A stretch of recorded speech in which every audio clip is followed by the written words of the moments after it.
नमस्कार मित्रांनो. बऱ्याच लोकांना आपण जी गुंतवणूक करतो आहे त्याला टॅक्स किती लागणार आहे हेच माहीत नसतं आणि त्यामुळे ह्या व्हिडिओच्या माध्यमातून आम्ही जे दोन गुंतवणुकीचे पॉप्युलर पर्याय लोक निवडतात म्हणजेच फिक्स्ड डिपॉझिट आणि म्युच्युअल फंड्स या दोन्ही गोष्टींचे इन्कम टॅक्सचे नियम काय आहेत ते आपण कंपेअर करून बघणार आहोत.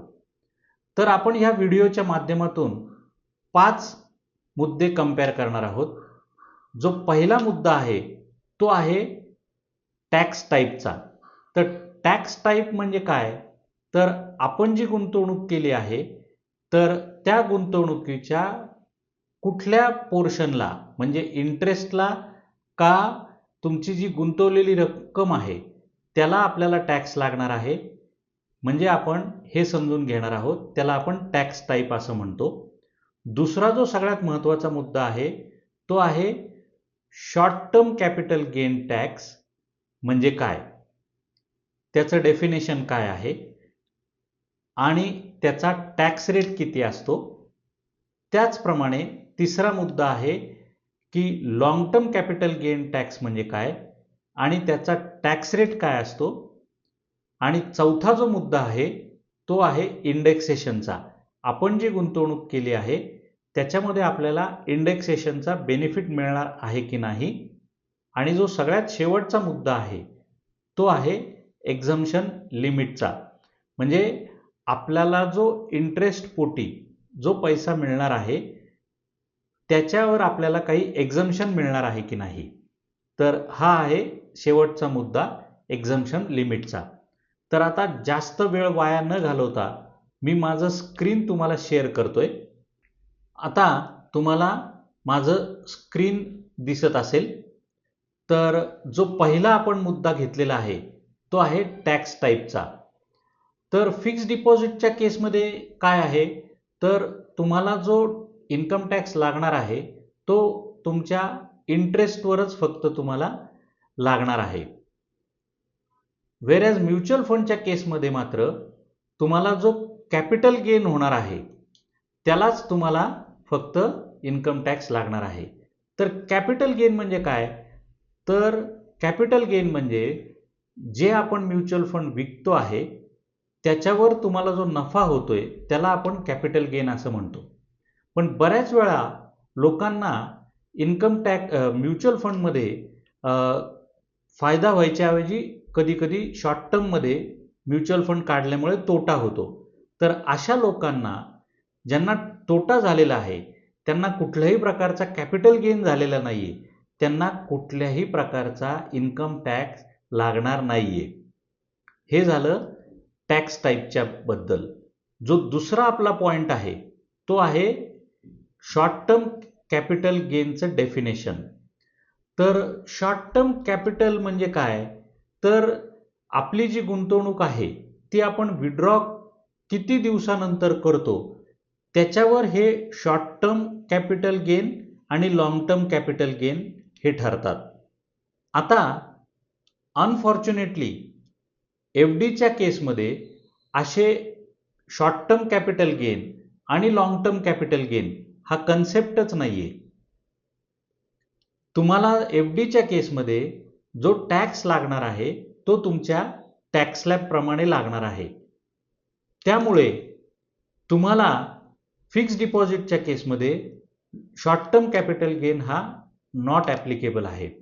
वेरॅज म्युच्युअल फंडच्या केसमध्ये मात्र जर तुम्ही म्युच्युअल फंडची गुंतवणूक 1 वर्षाच्या आत विड्रॉ केली तर मात्र तुम्हाला short term capital gain tax हा लागणार आहे. मग आता सगळ्यात महत्त्वाचा मुद्दा आहे की हा किती असतो.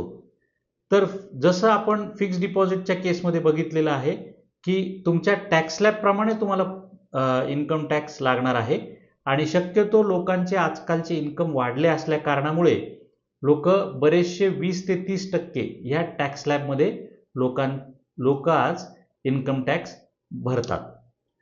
वेरॅज म्युच्युअल फंडच्या केसमध्ये मात्र जो काही तुम्हाला कॅपिटल गेन होणार आहे त्यात मात्र तुम्हाला 20% इन्कम टॅक्स हा तुम्हाला शॉर्ट टर्म कॅपिटलच्या माध्यमात तुम्हाला लागणार आहे. म्हणजे 20% हा कॅपिटल गेन तुम्हाला लागणार आहे. आता आपण लॉंग टर्म कॅपिटल गेन म्हणजे काय समजून घेऊया.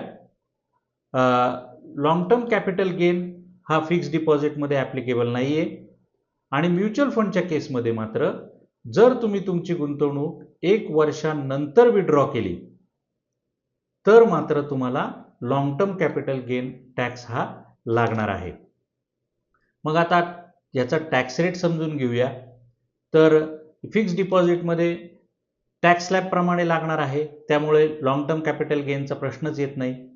वेरॅज म्युच्युअल फंडच्या केसमध्ये मात्र जर तुमचा कॅपिटल गेन हा 1.25 लाखाच्या आत असेल तर मात्र तुम्हाला कुठल्याही प्रकारचा कॅपिटल इन्कम टॅक्स हा लागणार नाहीये. परंतु जर तुमचा कॅपिटल गेन हा 1.25 लाखाच्या पुढे असेल तर मात्र तुम्हाला 12.5% एवढा हा इन्कम टॅक्स तुम्हाला लागू होणार आहे. अशा प्रकारे short term long term capital gain tax हा म्युच्युअल फंड्समध्ये फक्त 12.5% लागणार आहे, तो सुद्धा 1.25 लाखाच्या कॅपिटल गेनच्या वर. आता इंडेक्सेशनचा बेनिफिट हा दुसरा मुद्दा आहे. तर आपल्याला दोन्ही केसमध्ये फिक्स्ड डिपॉझिट ॲज वेल ॲज म्युच्युअल फंडमध्ये दोन्ही केसमध्ये आपल्याला याचा बेनिफिट मिळणार नाहीये. 2025च्या इन्कम टॅक्सच्या नियमानुसार आपल्याला हा नियम लागू झालेला आहे. आणि सगळ्यात शेवटचा जो महत्त्वाचा मुद्दा आहे तो आहे एक्झम्पशन लिमिटचा.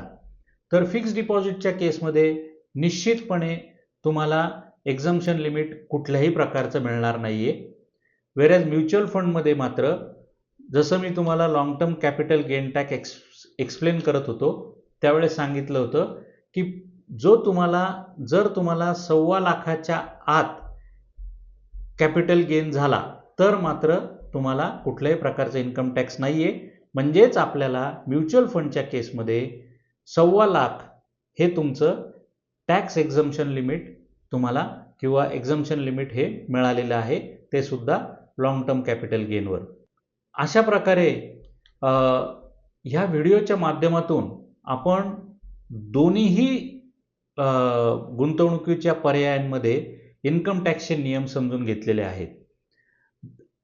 ह्या व्हिडिओमध्ये तुम्हाला जर आमची इन्फॉर्मेशन आवडली असेल तर तुम्ही कमेंटमध्ये नक्की लिहा की आम्हाला इन्फॉर्मेशन आवडलेली आहे.